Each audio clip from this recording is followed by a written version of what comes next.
Bismillahirrahmanirrahim. Today's our topic is JavaScript promises. What is promises? जब भी आप लोग कोई फॉर एग्जांपल हम लोग प्रॉमिस की एग्जांपल इस तरह लेते हैं कि लाइक अगर आप लोग वीडियो कोई डाउनलोड कर रहे हो, ठीक है, तो आप लोग को नहीं पता कि आप लोग को वो वीडियो किस टाइम जो है वो डाउनलोड होके मिलेगी, बट आप लोगों को ये निशानदेही हो जाती है। आप लोगों की जो ऐप फॉर एग्जांपल आप गूगल क्रोम से अगर कर रहे हैं तो वो क्रोम आप लोग को एक प्रॉमिस दे देता है। प्रॉमिस किस टाइप का कि ये वीडियो इतने मिनट में आपको डाउनलोड होकर मिल जाएगी। फॉर एग्जांपल अगर मुझे कोई काम कहते हैं, कोई भी शख्स मुझे कोई काम कहते हैं और मैं उस वक्त वो काम नहीं कर सकती, लेकिन मैं उस शख्स को एक नोटिस दे देती हूँ कि मैं तुम्हें ये काम जो है वो इतने मिनट्स के अंदर करके दे दूँगी, तो इस चीज़ को कहते हैं प्रॉमिस। प्रॉमिस कहते हैं कि मैं प्रॉमिस करता हूँ कि रिजल्ट तुम तक पहुँच जाएगा, तुम्हें मिल जाएगा, ठीक है। तो इस चीज़ को प्रॉमिस कहते हैं। प्रॉमिस में दो कोड्स आते हैं, एक प्रोड्यूसिंग कोड और दूसरा कंज्यूमिंग कोड। प्रोड्यूसिंग कोड किसे कहते हैं? एक ऐसा कोड जो कि टाइम लेता है, टेक सम टाइम, और consuming code that must wait for the result. Producing code के अंदर आप लोग का कोड प्रोड्यूस होता रहता है। फॉर एग्जांपल अगर मैंने किसी शख्स को कहा है कि मैं तुम्हें काम करके दे दूंगी, ठीक है, तो वो जो काम करने का मेरा प्रोसेस है ना, उसे हम प्रोड्यूसिंग कोड कहेंगे, ठीक है। ये प्रोड्यूसिंग कोड अपना कुछ टाइम लेता है और कंज्यूमिंग कोड उसके रिजल्ट का इंतज़ार कर रहा होता है। मेरे काम करने का भी कोई इंतज़ार कर रहा होगा, उसे आप कंज्यूमिंग कोड कहेंगे, ठीक है। तो प्रोमिस में प्रोड्यूसिंग और कंज्यूमिंग दोनों कोड्स को लिंक किया जाता है, उस चीज़ को हम प्रॉमिस कहते हैं, ठीक है। नेक्स्ट है जावास्क्रिप्ट प्रॉमिस ऑब्जेक्ट। प्रॉमिस के अंदर आप लोग प्रोड्यूसिंग कोड पहले बनाते हो, उसके बाद आप लोग कंज्यूमिंग कोड, प्रोड्यूसिंग कोड उस कंज्यूमिंग कोड को कॉल करता है, ठीक है। फॉर एग्जांपल अगर मैं हूँ तो मैंने अपना काम जब कर लेना है तो मैंने उसको जाकर बताना है कि हाँ भाई काम हो चुका है। तो जब मैंने उसे बताना है तो ये यहाँ पे आ जाएगी कॉल की चीज़, ठीक है। मैंने कंज्यूमिंग कोड, क्योंकि वो कंज्यूमिंग जो कोड है वही रिजल्ट जनरेट करता है, वो रिजल्ट डिस्प्ले करेगा, तो मैंने उसे कॉल करनी है कि मैंने अपना काम कंप्लीट कर लिया, तो रिजल्ट जो है वो डिस्प्ले कर दो, ठीक है। नेक्स्ट है प्रॉमिस सिंटैक्स। प्रॉमिस को लिखा कैसे जाता है, इसको हम लोग करते किस तरीके से हैं। सबसे पहले हम लोग एक नया वेरिएबल बना, ओके, यहाँ पे हम लोगों ने अपना एक पहले वेरिएबल बनाया माई प्रॉमिस के नाम से। उसके अंदर हम लोगों ने प्रॉमिस जो कंस्ट्रक्टर है उसको कॉल कर दिया। प्रॉमिस का जो कीवर्ड है ना उसको कॉल किया। न्यू प्रॉमिस का क्या मतलब है कि एक नया प्रॉमिस है। माई अंदर फंक्शन हमने उसके अंदर बनाया दिया, उसके अंदर जो पैरामीटर्स देने हैं ना वो हम लोगों ने एक फंक्शन दे दिया। फंक्शन हम लोगों ने दो कॉल किए हैं जो कि कॉल बैक फंक्शन है, माई रिजॉल्व और my reject. My resolve and my reject अब हम लोगों ने जो वेरिएबल बनाया उसके अंदर हम लोगों ने एक फंक्शन बनाया। उसके अंदर क्या है कि let success is equal to true. Success एक बुलियन वेरिएबल है जो कि ट्रू एंड फॉल्स इसे अब उसके अंदर स्टोर होगा।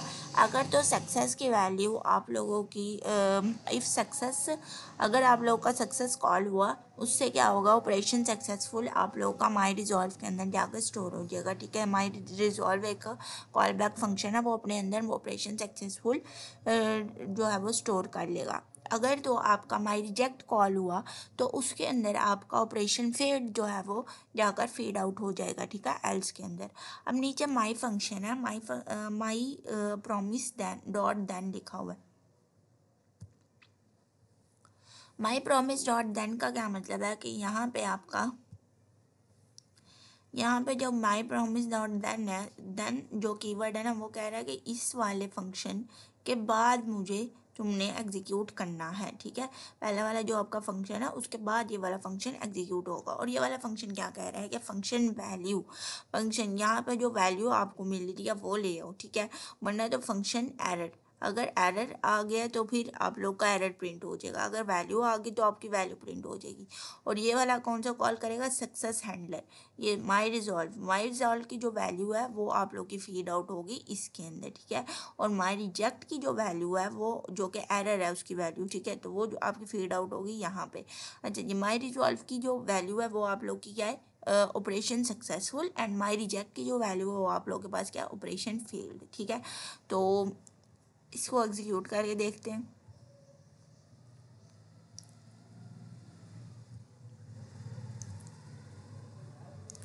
ओके, हमारे पास ऑपरेशन सक्सेसफुल जो है ना वो आप लोगों के पास आउटपुट आ गया।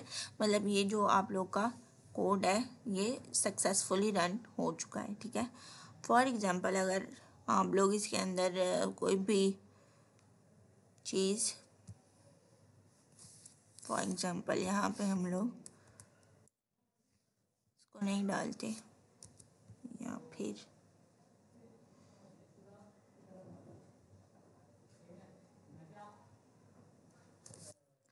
रिजॉल्व के फंक्शन को हम लोग गलत कर देते हैं, ठीक है। तो आप लोगों का आप ये रन करके देखेंगे।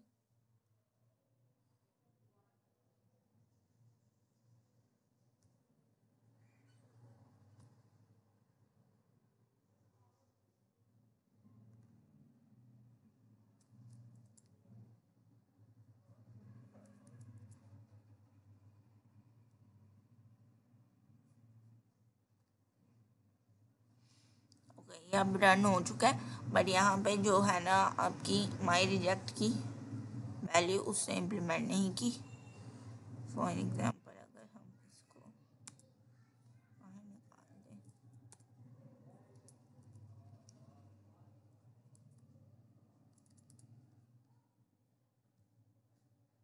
ओके यहाँ पे ऐसे आपका कॉल कर दिया ऑपरेशन फेल्ड, ठीक है। तो आप लोगों को इस चीज़ की समझ आ गई हो। आगे नेक्स्ट करेंगे अब। A JavaScript promise object can be pending, fulfilled और rejected। हर दफ़ा ऐसा नहीं होता कि आपका ऑपरेशन सक्सेसफुल आपको आउटपुट में ये चीज़ नज़र आए। कभी कभार आपका ऑपरेशन पेंडिंग पे भी चला जाता है, ठीक है। जो फॉर एग्जांपल अगर किसी को आपने काम करने को कहा तो वो बंदा काम लेट भी कर देते, तो आपका ऑपरेशन किस पे चला गया, पेंडिंग पे, ठीक है। और कभी कभार वो बंदा काम नहीं भी करके देता, आपको प्रॉमिस दे देता है कि मैं कर दूंगा, बट वो काम करके नहीं देता, तो वो आपके किस में चला गया, रिजेक्टेड फेज के अंदर, ठीक है। तो ये तीनों फेजेस जावास्क्रिप्ट ऑब्जेक्ट के अंदर आ जाते हैं, पेंडिंग, फुलफिल्ड एंड रिजेक्टेड, ठीक है। The promise supports two properties, state and result. While a promise object is pending, the result is undefined. When promise object is fulfilled, the result is a value. When promise object is rejected, the result is an error out object, ठीक है। ये state जो pending, fulfill और pending, fulfilled and rejected, ये तीनों आपकी state है, और स्टेट के मुताबिक आपको रिजल्ट मिलता है। अगर तो पेंडिंग होते हैं तो आपका रिजल्ट अनडिफाइंड आता है, और अगर फुलफिल हो जाता है तो आपको कोई ना कोई वैल्यू आपकी एज अ रिजल्ट आ जाती है। एंड जब रिजेक्टेड होता है तो आप लोगों का एरर जो है वो आप लोग को रिजल्ट के तौर पर एक एरर मैसेज दिखा देता है, ठीक है। या फिर सिर्फ सिंपली लिखाता है कि एरर आ गया, या फिर अगर आप लोगों ने कोई स्टेटमेंट दिया है कि जब एरर आ जाए तो ये वाली स्टेटमेंट ऑपरेशन अनसक्सेसफुल की स्टेटमेंट पास करें, तो आपको वो स्टेटमेंट नज़र आ जाती है, ठीक है। तो you can not access the promise property state and result, you must use a promise method to handle promise. आप लोग उसकी स्टेट या रिजल्ट को नहीं एक्सेस कर सकते, आप लोग उसको बदल नहीं सकते, आप लोग सिर्फ प्रॉमिस का मेथड इस्तेमाल कर सकते हैं प्रोमिस को हैंडल करने के लिए, ठीक है। Promise how to here is how to use a promise. Promise को यूज़ करने के लिए आप लोगों ने क्या करना है कि promise dot then takes two argument a call back for successful and another for failure, ठीक है। आप लोगों ने जो भी फंक्शन बनाया है, यहाँ पे ऊपर जो एग्जांपल देखी थी उसमें माई प्रॉमिस का मैंने फंक्शन बनाया हुआ था, तो उस फंक्शन को लेके आप लोगों ने डॉट देन का आगे कीवर्ड लगाना है, ताकि आप लोग कह सकें कि हमारा जो प्रॉमिस का जो भी रिजल्ट आए वो आपका इम्प्लीमेंट हो सके, ठीक है। उसके अंदर आप लोगों ने दो फंक्शन, दो कॉल बैक फंक्शन यहाँ पे जो दो है ना, वो आप लोग के कॉल बैक फंक्शन को ऐड कर देंगे, ठीक है। जैसे कि नीचे यहाँ पे देखें देन डॉट देन, अब ये जो दो फंक्शंस हैं ना, इन्होंने मेरे कॉल बैक फंक्शंस को जो है वो ऐड कर दिया। पहला कॉल बैक फंक्शन कौन सा था आप लोग का, माई रिजेक्ट का, माई डिजॉल्व का, एंड दूसरा कौन सा था, माई रिजेक्ट का। तो ये दो दो कॉल बैक फंक्शन है, इनकी जो भी वैल्यू आएगी वो इन दोनों के अंदर फीड आउट हो जाएगी, ठीक है। यहाँ पे उसने माई डिस्प्लेयर वैल्यू, यहाँ पे उसने फंक्शन क्रिएट किया हुआ, ये फंक्शन क्या करेगा, ये फंक्शन आपका क्या करेगा, ये फंक्शन जो है वो वैल्यू जो कि आपकी इस फंक्शन से आएगी, ठीक है। वैल्यू कोई भी आएगी अगर तो ये फंक्शन उस वैल्यू को लेकर जाकर इसके अंदर जो माई डिस्प्लेयर का जो फंक्शन है ना उसके अंदर वो पास करेगा, ठीक है। यहाँ पे इसने क्या किया हुआ है कि लॉग का जो फंक्शन है ना उसको सेपरेट इन्हीं फंक्शंस के अंदर नहीं डाला हुआ, उन्होंने उसे सेपरेट बनाया हुआ, ठीक है। तो सेपरेट का क्या इसने फ़ायदा किया हुआ है कि यहाँ पे माई डिस्प्लेयर अपनी वैल्यू के लेके जाएगा और सम में फीड करके उसको लॉग एज अ लॉग के अंदर वो प्रिंट आउट करवा देगा। ये जो कमांड है ये HTML की कमांड है जो कि आपका जो भी रिज़ल्ट है उसको प्रिंट आउट करवाने के लिए काम आती है, ठीक है। तो लेकिन जावा में हम लॉग इस्तेमाल करते हैं तो आप लोग का ये यहाँ पे लॉग ऑपरेटर आएगा, ठीक है। तो होपफुली आप लोग को इसकी समझ आ गई हो। नेक्स्ट भी माई डिस्प्लेयर को उसने कॉल किया हुआ और एज अ पैरामीटर वो क्या पास कर रहा है, एरर, ठीक है।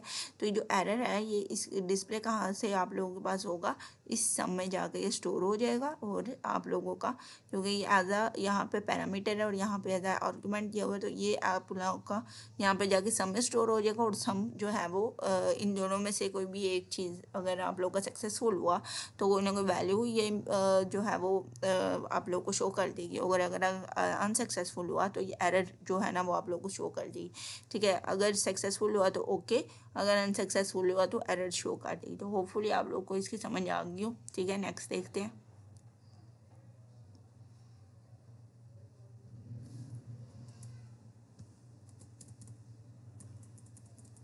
JavaScript promise example. Promise की दो examples हैं. To demonstrate the use of promise, we will use the callback examples for the previous chapters. दूसरे previous chapters के अंदर जो callback थी ना उसको हम लोग यूज़ करते हुए हम जावास्क्रिप्ट की एग्जांपल्स बनाएंगे। सबसे पहला है waiting for a time out और वेटिंग फॉर अ फाइल। अगर ये टाइम आउट का इंतज़ार कर रहे हैं तो क्या होगा, और अगर ये फाइल का इंतज़ार कर रहे हैं तो क्या होगा, ठीक है। तो सबसे पहले है waiting for a time out example using call back. अब आप लोग कॉल बैक की जगह प्रोमिस को भी इस्तेमाल कर सकते हो। प्रोमिस को इस्तेमाल करना ज़्यादा आपके लिए मुफीद है, क्योंकि उसने चीज़ अगर आप लोग का जो है वो कोई ना कोई इंटरप्शन हो गई और आप लोग को रिजल्ट ना मिला तो आप लोग को पता है तो चल जाएगा एटलीस्ट कि आप लोग का कोई एरर आया है, ठीक है।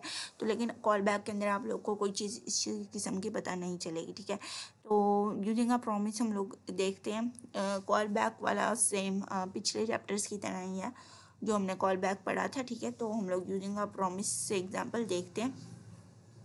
सबसे पहले लेट माई प्रॉमिस, वही सेम चीज़ जो ऊपर हम लोगों ने देखे, इसने यहाँ पे एक आप लोगों का प्रोडक्शन और कंज्यूमिंग दो कॉल बैक फंक्शंस बना लिए, ठीक है। तो सेट टाइम, अब यहाँ पे सेट टाइम आउट का जो कीवर्ड है ना वो इस्तेमाल किया हुआ है, जो कि आप लोग का कुछ टाइम के बाद टाइम आउट हो जाएगा। ये सिर्फ माई रिजॉल्व का मतलब फंक्शन के सक्सेसफुल होने का सिर्फ 3 सेकेंड तक वेट करेगा।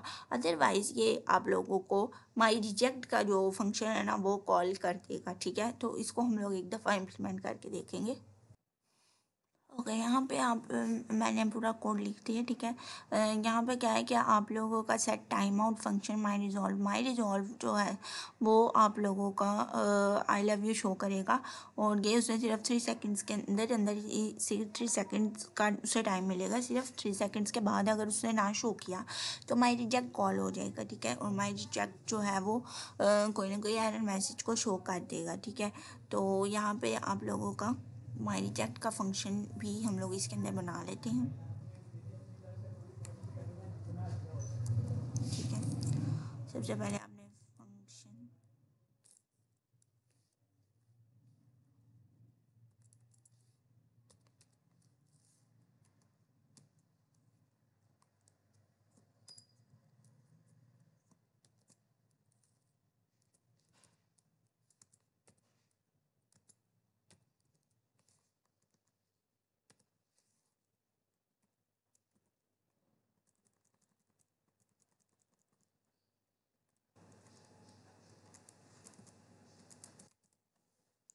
ओके, अब इसे रन करेंगे।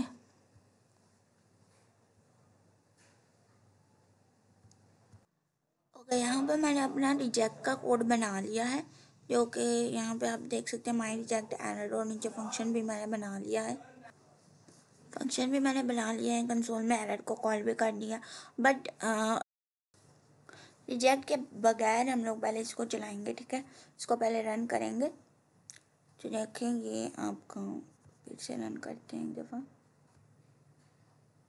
तो देखें ये जो कोड है ये 3 सेकंड इसने वेट किया, ठीक है, 3 सेकंड्स तक इसने वेट किया। उसके बाद इसने जो है वो आपकी स्टेटमेंट रन करके आपको शो की है, ठीक है। तो इस तरह ये सेट टाइम आउट फंक्शन के साथ आप लोग प्रोमिस को यूज़ कर सकते हैं।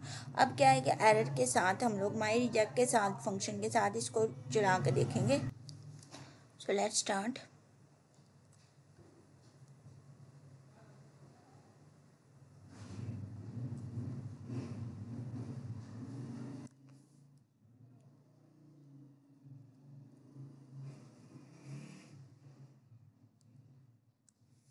ठीक है, ये हम लोगों ने बना लिया था कोड। अब इसको हम लोग रन करेंगे।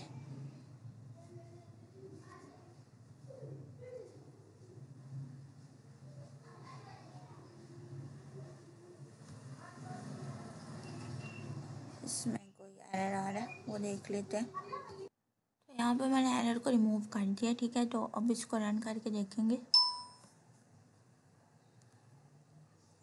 तो यहाँ पे देखे उसने उसका वेट ही नहीं किया। फॉर एग्जांपल यहाँ पे जो माई रिजॉल्व था उसने 3 सेकंड के बाद आंसर देना था, बट जो माई रिजेक्ट है उसने उसका वेट नहीं किया, उसने फ़ौरन से एरर जनरेट कर दिया, ठीक है।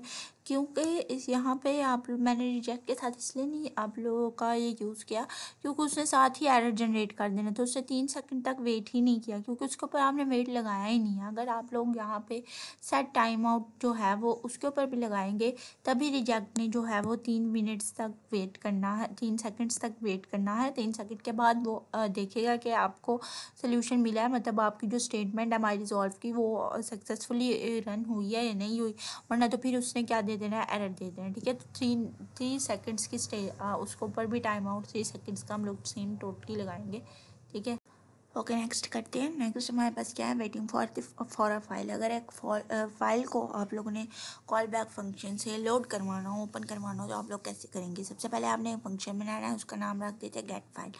गेट फाइल का फंक्शन आपका माई कॉल बैक, यहाँ पे जो एक फंक्शन माई कॉल बैक के नाम से यूज़ हुआ ये कॉल बैक फंक्शन ही है, ठीक है। तो ये यहाँ पे इसको कॉल किया गया, अभी ये फंक्शन यहाँ पे कॉल किया गया और बनाया किधर गया, ये यहाँ पे माई कॉल बैक और माई कॉल बैक, ये दो यहाँ पे एक जैसे इन्होंने फंक्शन यहाँ पे दो बनाया हुआ है माई कॉल बैक, ठीक है। तो get file my callback को कॉल करेगा, ठीक है। कॉल माई कॉल बैक जो दो यहाँ पे फंक्शन है उनसे क्या लेगा, और पैरामीटर लेगा, ठीक है। तो यहाँ पे आगे नेक्स्ट क्या है कि इस फंक्शन के अंदर गेट फाइल फंक्शन के अंदर वो वहाँ दोनों से आप लोगों का पैरामीटर लेगा और उस पैरामीटर को ये क्या करेगा, request is equal to new XML HTTP request. यहाँ पे इसने सर्वर के साथ एक रिक्वेस्ट की हुई है, यहाँ पे एक वेरिएबल है और क्यू के नाम से, और क्यू ने और क्यू मतलब रिक्वेस्ट नाम का एक वेरिएबल है जिसने सर्वर से रिक्वेस्ट की हुई है अपने फाइल के लिए। HTTP आप लोगों को पता है कि जो भी वेबसाइट्स होती हैं उनका सर्वर कौन सा होता है, HTTP।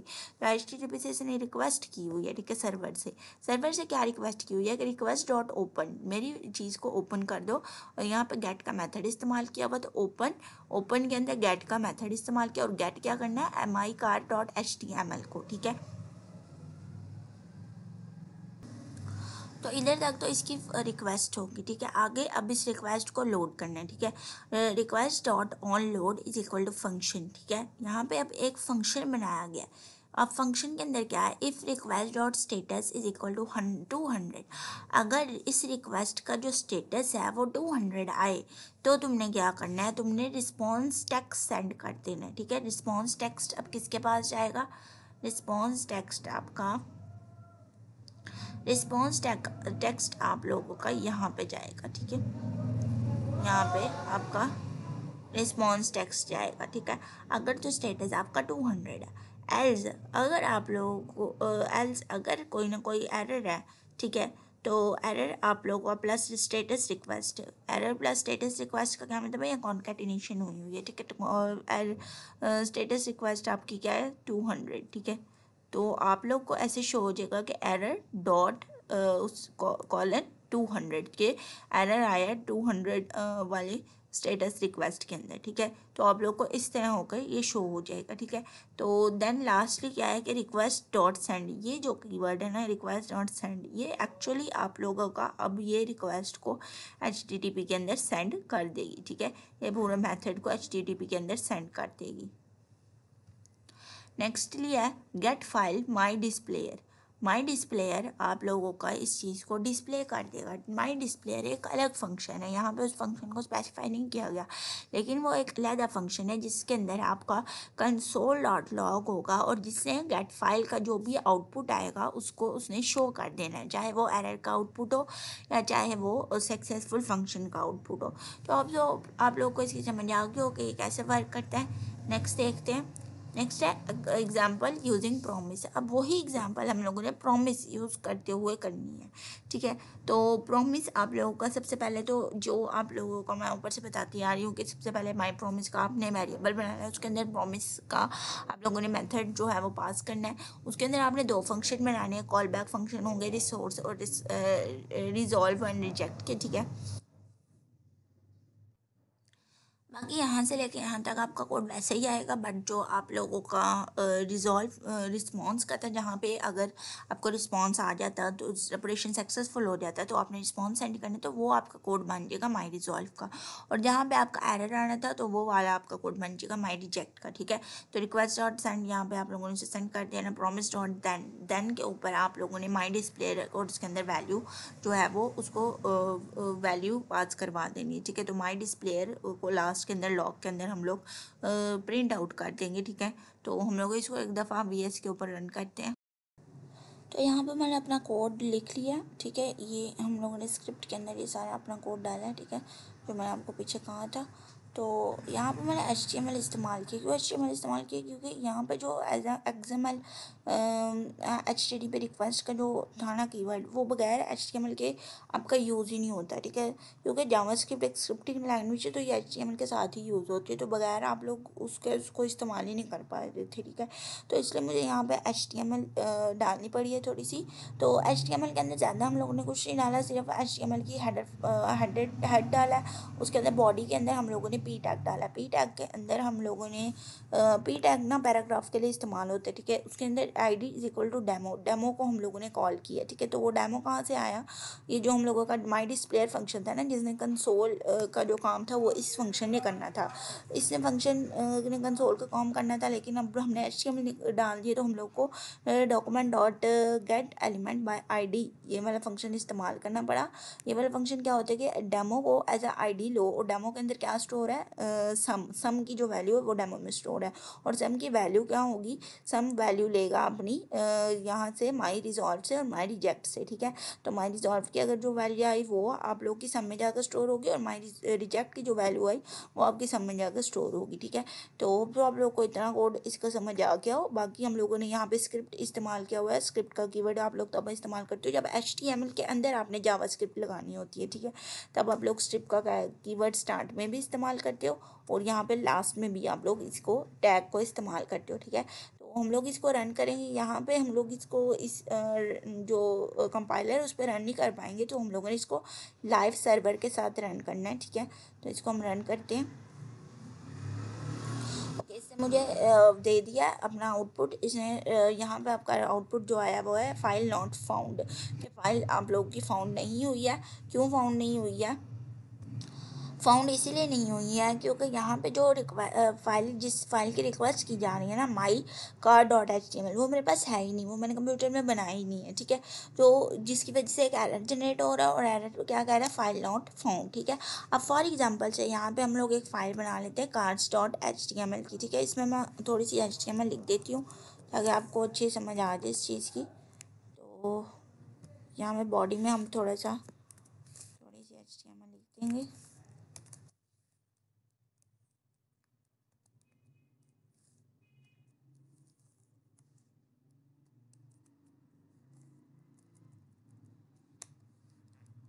पी टैग के अंदर भी कुछ,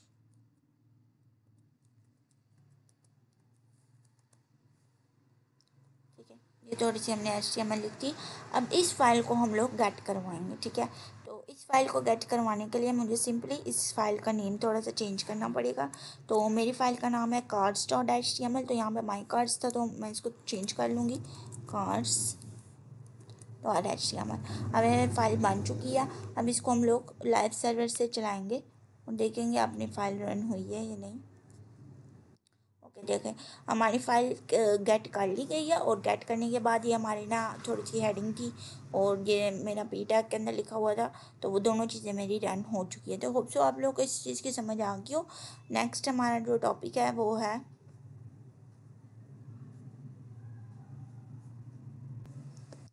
ब्राउज़र सपोर्ट। ECMAScript 2015 के अंदर ये जो है वो लॉन्च किया गया था, ठीक है, ऑल्सो नोन एज ES6, और इसको ECMAScript 6 भी कहा जाता है। जावास्क्रिप्ट प्रोमिसेस 2015 के अंदर लॉन्च किया गया था। Chrome, Edge, Firefox, Safari and Opera के अंदर ये 2014 तक ही आ गया था, बट एज के अंदर ये लेट आया था जुलाई 2015 तक, ठीक है। तो ये इसकी फुल ब्राउज़र सपोर्ट थी। आगे है जावास्क्रिप्ट एसिंक्रोनाइजेशन एंड अवेट फंक्शंस, ठीक है। तो इसको हम लोग अगले टॉपिक के अंदर अगले लेक्चर में पढ़ेंगे। अल्लाह हाफिज़।